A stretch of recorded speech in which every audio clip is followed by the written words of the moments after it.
बीते दिन बंगलुरु च देश ਦੀਆਂ ਵੱਖ-ਵੱਖ ਰਾਸ਼ਟਰੀ ਅਤੇ ਖੇਤਰੀ ਪਾਰਟੀਆਂ ਨੇ ਮਿਲ ਕੇ ਇੰਡੀਆ ਨਾਂ ਦਾ ਗੱਠਜੋੜ ਬਣਾਇਆ। ਇੰਡੀਆ ਨਾਂ ਦੇ ਬਣਾਏ ਗਏ ਇਸ ਗੱਠਜੋੜ ਵਿੱਚ ਆਮ ਆਦਮੀ ਪਾਰਟੀ ਅਤੇ ਕਾਂਗਰਸ ਵੀ ਸ਼ਾਮਲ ਹਨ, ਜਿਸ ਨੂੰ ਲੈ ਕੇ ਪੰਜਾਬ ਵਿੱਚ ਇੱਕ ਵੱਡੀ ਚਰਚਾ ਛਿੜ ਗਈ ਹੈ ਅਤੇ ਵਿਰੋਧੀ ਪਾਰਟੀਆਂ ਵੱਲੋਂ ਆਮ ਆਦਮੀ ਪਾਰਟੀ ਤੇ ਕਾਂਗਰਸ ਉੱਪਰ ਤਰ੍ਹਾਂ ਦੇ ਤੰਜ ਕੱਛਣੇ ਸ਼ੁਰੂ ਹੋ ਗਏ ਹਨ ਅਤੇ ਵੱਖ-ਵੱਖ ਪਾਰਟੀਆਂ ਇਹਨਾਂ ਉੱਪਰ ਵੱਖ-ਵੱਖ ਪ੍ਰਤੀਕਰਮ ਜ਼ਾਹਿਰ ਕਰ ਰਹੀਆਂ ਹਨ। ਇਸ ਗੱਠਜੋੜ ਨੂੰ ਲੈ ਕੇ ਅੱਜ ਕਾਂਗਰਸ ਵੱਲੋਂ ਚੰਡੀਗੜ੍ਹ 'ਚ ਆਪਣੀ ਸੀਨੀਅਰ ਲੀਡਰਸ਼ਿਪ ਨਾਲ ਮੀਟਿੰਗ ਵੀ ਕੀਤੀ ਗਈ ਅਤੇ ਬਾਅਦ ਵਿੱਚ ਕਾਂਗਰਸ ਪੰਜਾਬ ਦੇ ਪ੍ਰਧਾਨ ਰਾਜਾ ਵੜਿੰਗ ਵੱਲੋਂ ਪ੍ਰੈਸ ਕਾਨਫਰੰਸ ਵੀ ਕੀਤੀ ਗਈ। ਆਓ ਤੁਹਾਨੂੰ ਸੁਣਾਉਂਦੇ ਹਾਂ ਕੀ ਕਿਹਾ ਰਾਜਾ वड़िंग ने।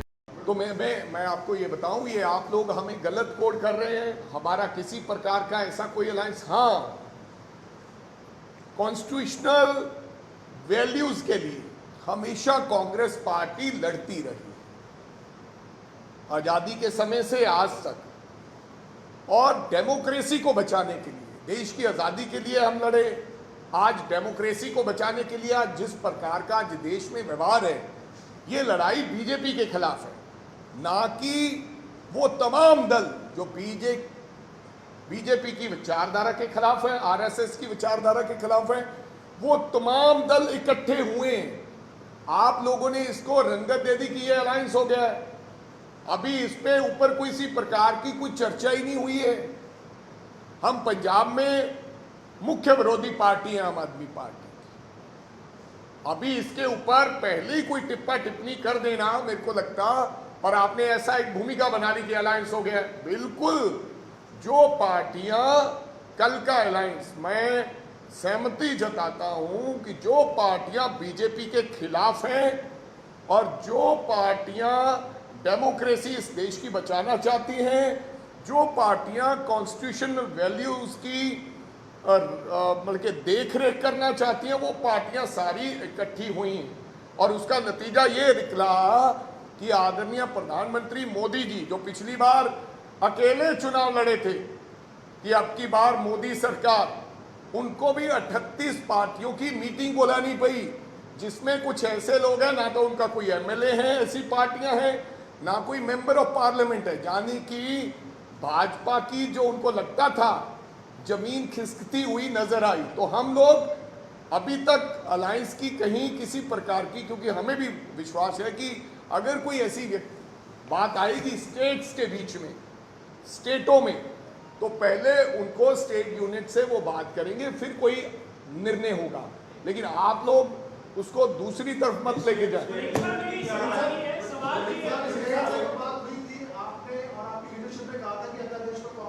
नहीं, आपको कब पता, आप no, आपने कब सुना कि हमने ये कहा कि अध्यादेश पे हम नहीं खड़ा होंगे? ये तो सुनिए, अगर केजरीवाल साहब नहीं भी होते और कोई भी होता, ये ऑर्डिनेंस के खिलाफ बीजेपी के साथ हम जा ही नहीं सकते।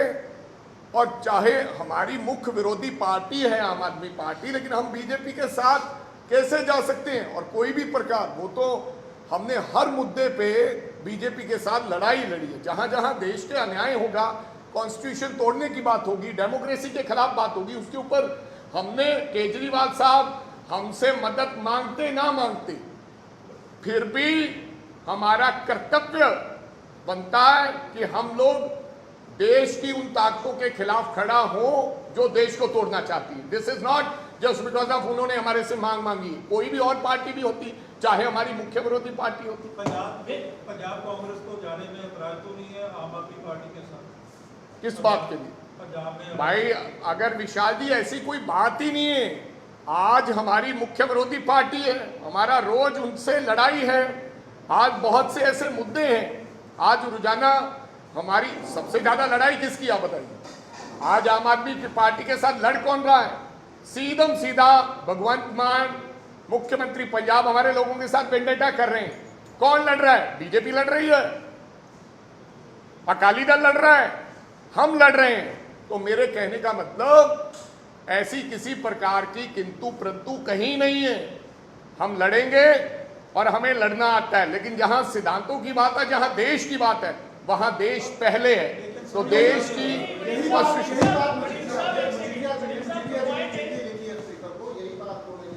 वो कहते हैं कि कांग्रेस को जो आप ट्रेजरी बेंचेस की तरफ भाई मजीठिया का आपको कहना चाहता हूं, आदरणीय मजीठिया जी का ऑलरेडी समझौता बीजेपी के साथ हो चुका है। वो पहले अपनी बात करें। इंटरनल समझौता हो चुका है 661 का, कुछ कंडीशनें लागू बाकी हैं। उन्होंने कहा है कि आप सुखबीर बादल को बदलिए, चंदू माजरा को अध्यक्ष बनाइए, और उन्होंने ये भी कहा है कि हम आधा आधा लड़ेंगे विधानसभा में। समझौता तय, एक दूसरे की बोली बोल रहे हैं। पहले मजीठिया जी, हमने तो राष्ट्रपति के सामने हमने विरोध में खड़े हुए, हमने धारा 370 के विरोध में खड़े हुए। मजीठिया अकाली दल धारा 370 का समर्थन किया, सिटीजन बिल का समर्थन किया, किसान बिलों का समर्थन किया। किसान बिलों ने, जब किसानों ने विरोध किया तो इस्तीफा दिया। आज भी आदरणीय हमारे बहन जी हरसिमरत कौर जी बादल के पास कैबिनेट रैंक का बेंगलो है। आज भी पैरामिलिट्री फोर्सेस उनके साथ सिक्योरिटी में है। और पहले मजीठिया जी ये बताएं कि आपका इंटरनल समझौता हो चुका है कि नहीं हो चुका। आप बताएं कि पहले आप बंदी सिखों की बात उठाएंगे, आप जो पंजाब के मुद्दे हैं उनकी बात उठाएंगे। मजीठिया जी तब बोलते अच्छे लगते हैं जब उनका बीजेपी के साथ समझौता ना हो। क्या कहा राजनाथ सिंह जी ने? उन्होंने कहा कि ये तो वो मांस का रिश्ता है, ये कभी अलग नहीं हो सकते। Now the question is, the next meeting of opposition will be scheduled in Mumbai, and they are going to announce the coordinator of this entire opposition league. So my question is कि कांग्रेस का behaviour यही रहेगा आम आदमी party के सरकार के खिलाफ? अगर अलायंस पूरा फाइनल हो जाता है तो आपका बिहेवियर भी बदलेगा स्टेट वाइज? अभी जो आपने कहा कोऑर्डिनेटर लगाए जाएंगे, कोऑर्डिनेटर काय के लिए लगाए जाएंगे, I don't know about that. मेरे को अभी ये पता ही नहीं है कि कोई कोऑर्डिनेटर भी लगा रहे हैं कि नहीं लगा रहे हैं। लेकिन ये तो अगली मीटिंग ही बताएगी, क्योंकि इस मीटिंग में केवल उन्होंने एक नाम दिया है, इंडिया वर्सेस एनडीए, और सब विपक्षी दल इकट्ठे हुए हैं। उन्होंने देश को बचाने की बात की है। जब बात होगी, this is your prediction, this is your thinking. No मैं कह रहा हूं आई विल ओनली रिएक्ट जब ये बात होगी। हम तो हम आज क्या कर रहे हैं? कल चाहे वहां पर कोई उपस्थित था या नहीं है, लेकिन हम कह रहे हैं कि पंजाब के इश्यूज आज भी वही हैं। आज भी ड्रग्स बहुत बड़ा इशू है, पानी की बाढ़ आई हुई है, सरकार सो रही है, we are fighting with them. सरकार का विरोध इसी तरह Then you can ask me later on this question. So you are ready to compromise? Why? I'm not saying that I'm ready to compromise. No. Aman ji, मैं आपको ये बताना चाहता हूँ, हम सरकार, पंजाब के जो इश्यूज हैं, प्रिंसिपल ऑपोजिशन पार्टी है हम लोग। इसी प्रकार से सरकार से लोगों के मुद्दों की लड़ाई हम लड़ेंगे। मैं कह रहा हूं, आप कह रहे हैं समझौता। अगर समझौता होता ही नहीं है तो फिर क्या है? नहीं, मेरे कहने देखो, खड़गे साहब is a final authority, he is a Congress party president. सुनिए, he is a final authority. हम केरला में भी सीपीआई के साथ, सीपीएम के साथ चुनाव लड़ते हैं। सुनिए, बंगाल में ममता बनर्जी और वो सामने आमने लड़ते हैं। अभी इसके ऊपर क्या चर्चा होगी, क्या नहीं होगी, अलायंस में इनके साथ कुछ होगा नहीं होगा, लेकिन मेरे को नहीं लगता किसी प्रकार की कोई ऐसी चीज चल रही है। केवल और केवल एक ही बात चल रही है, जो इंडिया अलायंस हुआ है, कि हम सब लोग मिलकर लोकतंत्र को और देश के संविधान को और एनडीए के खिलाफ मोदी से हम सब लोग इकट्ठे होकर लड़ेंगे। डजंट मेक, मैंने आपको 8 बार क्लियर नहीं करूंगा, आप no more question on this, कि हमारा आज भी आम आदमी पार्टी के साथ बहुत से मुद्दों की लड़ाई है और वो लड़ाई जारी रहेगी।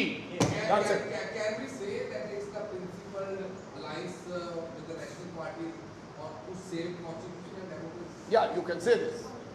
But not at the level of... I don't think so. How you will justify your situation? No. Let the situation come first. Then only I can justify it. No. People of I don't think so that situation is going to come, and I don't need to justify myself. Still there is nothing happening like that कि हम लोगों ने कोई समझौता कर लिया है।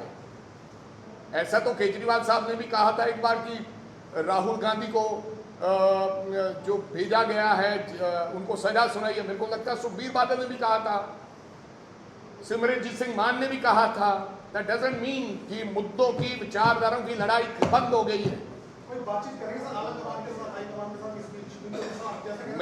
हम बातचीत नहीं करेंगे, बिफोर दैट हम बातचीत करें। मेरे को लगता है कि दिल्ली हमें बुलाकर अगर कोई ऐसी चीज होगी, so I am pretty much sure there is nothing like that, इसलिए हमारे से बातचीत नहीं की। दिल्ली हमेशा अपने स्टेट यूनिट से बात करती है अगर किसी प्रकार की कोई ऐसी चीज करनी हो। फ्रेंडली मैच हो जाएगा। सो आपको लगता है फ्रेंडली मैच किस किस का हो रहा है? हमें तो पता है। अगर आज भी लोग ये समझते हैं कि आम आदमी पार्टी का और कांग्रेस का फ्रेंडली मैच है, ये मेरे को लगता है कि चंद लोगों की बनाते हैं ये बात। 5 मंत्री हमारे अंदर दे दिए, हमारा डिप्टी मुख्यमंत्री अंदर दे दिया, कोई बंदे, 1 मिनट छोड़िए, हमारा फ्रेंडली मैच है। फ्रेंडली मैच कहीं ना कहीं मेरे को लगता है बीजेपी वालों का है, अकाली दल वालों का है, जिनका एक भी बंदा नहीं अभी तक किसी ने दिया। हम तो 5-6 मंत्री अंदर देके वो करा के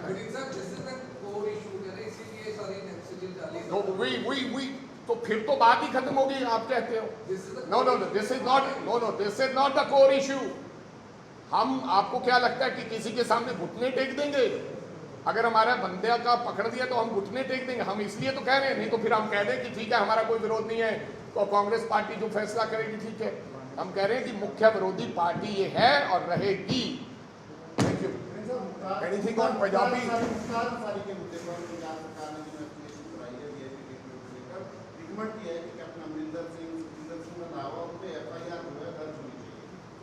भाई अगर मुख्यमंत्री साहब के कागजों में इतनी हिम्मत है, वो मुकदमा दर्ज करा सकते हैं, करवाएं, हम लड़ेंगे। रंधावा ने ऑलरेडी कह दिया है कि मैं कोर्ट जाऊंगा, हम लड़ेंगे। खाली एक नोटिस वोटिस देकर अपनी बात करनी और घुमाना। मैंने कहा कि मुख्यमंत्री बहुत तरीके नाल आदि गल घुमा देते, बड़े सिस्टम नाल आदि गल चला देते। तो पहला चरणजीत साहब के मुद्दे थे, फिर मुख्तार अंसारी के मुद्दे थे। हुण गवर्नर ने कहता कि जिहड़ा तुसी जिहड़ा हर 2 दिन का विधान सभा सत्र बुलाया है ही गलत। मैं तो गवर्नर साहब को भी कहना चाहना, रले कौन है? मैं गवर्नर साहब को भी कहना चाहना कि जिद्दे सत्र हो रहा सी, चिट्ठी उदे क्यों नहीं लिखी भाई साहब? तुहानूं उदे ही कहना चाहिए सी कि ये सत्र गलत है।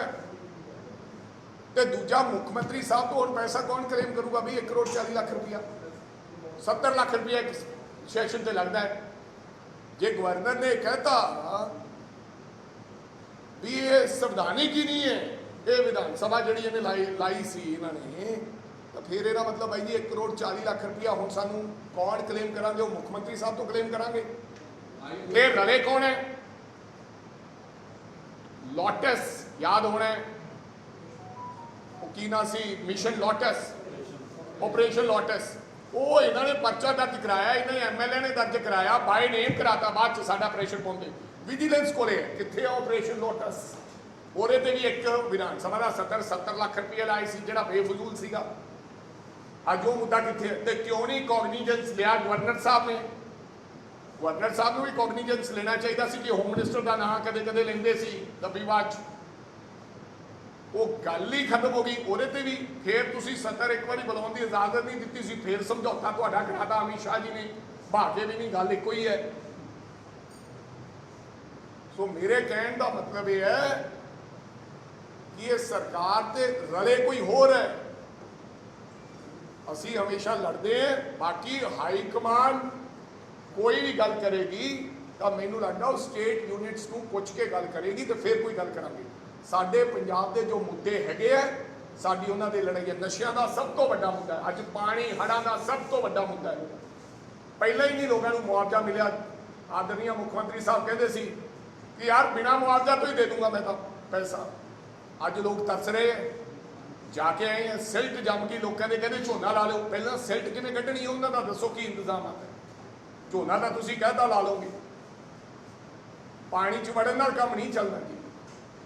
ਕੁਝ ਕਰਨਾ ਪੈਣਾ ਹੈ। ਜਿਹੜੇ ਪਸ਼ੂ ਡੰਗਰ ਮਰ ਗਿਆ, ਜਿਨ੍ਹਾਂ ਦੇ ਗਰੀਬਾਂ ਦੇ ਕੋਠੇ ਢਹਿ ਗਏ, ਇਸੇ ਕਰਕੇ ਕਹਿੰਦਾ ਕਿ ਸਪੈਸ਼ਲ ਬਜਟ ਸੈਸ਼ਨ ਮੁੱਖ ਮੰਤਰੀ ਨੂੰ ਬੁਲਾਉਣਾ ਚਾਹੀਦਾ ਹੈ, ਤਾਂ ਜੋ ਪੰਜਾਬ ਦੇ ਲੋਕਾਂ ਨੂੰ ਰਾਹਤ ਦੇ ਸਕੇ।